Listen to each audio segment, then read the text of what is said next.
Manong, kailangan pa natin mas marami pang alagad para masakop natin ang tumahan.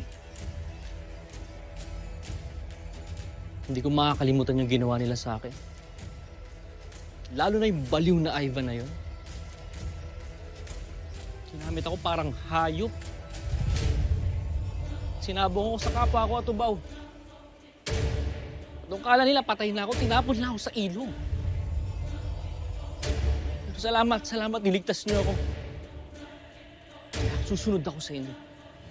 Kahit anong gusto niyo. Kung gusto niyo maghiganti sa mga tao, susunod ako. Ako! Sasama rin ho ako para maghiganti sa mga tao! Mula ngayon, Jimeno, Henel, kayong dalawa ay ang aking mga karagdagang alagad! Mabuhay ang Atubaw!